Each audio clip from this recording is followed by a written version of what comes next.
নমস্কার বন্ধুরা, কেমন আছো সবাই? আশা করি ভালো আছো। শখের রান্নাঘরে তোমাদেরকে অনেক অনেক শুভেচ্ছা জানাই। আজকে তোমাদের সঙ্গে আরও একটি রেসিপি শেয়ার করব, দুধ কচুর বড়া। দুধ কচুর বড়া করার জন্য প্রথমে আমি কচুরকে পিস পিস করে কেটে নেব, তারপর সেটাকে ভালো করে ছুলে কেটে নেব। আমি যেভাবে কাটছি এইভাবে কেটে নেবেন।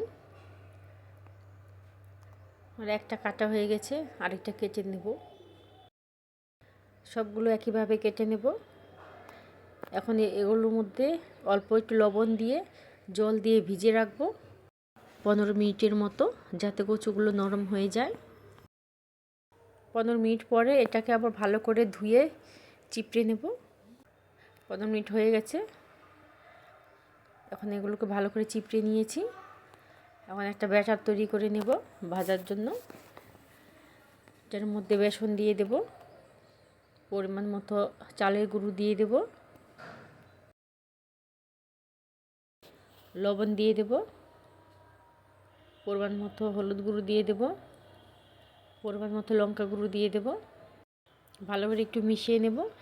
এবার জল দিয়ে ভালো করে একটু গুলে নেব, ভালো করে একটু ফেটে নিতে হবে। গোলাটা হয়ে গেছে। এর মধ্যে এখন কচুরিগুলো দিয়ে দেব। এবার কড়াইতে তেল দিয়ে দেব, তেলটাও গরম হয়ে গেছে। কচুগুলো দিয়ে দেব। বন্ধুরা, রেসিপিটা কেমন লাগলো অবশ্যই কমেন্ট করে জানাবে।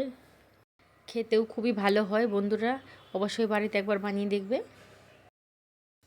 এক পাশটা হয়ে গেছে, অপর পাশটা উল্টে দেব। বড়াগুলো হয়ে গেছে, তুলে নেব। বন্ধুরা, রেসিপিটি ভালো লাগলে অবশ্যই লাইক, কমেন্ট, শেয়ার এবং সাবস্ক্রাইব করে দেবে। পাশে থাকা বেল আইকনটা ক্লিক করে দেবে, যাতে পরবর্তী ভিডিওটা ছাড়ার সাথে সাথে তোমাদের কাছে পৌঁছে যায়। দেখা হচ্ছে নেক্সট ভিডিওতে। সবাই ভালো থেকো। সবাইকে অনেক অনেক ধন্যবাদ।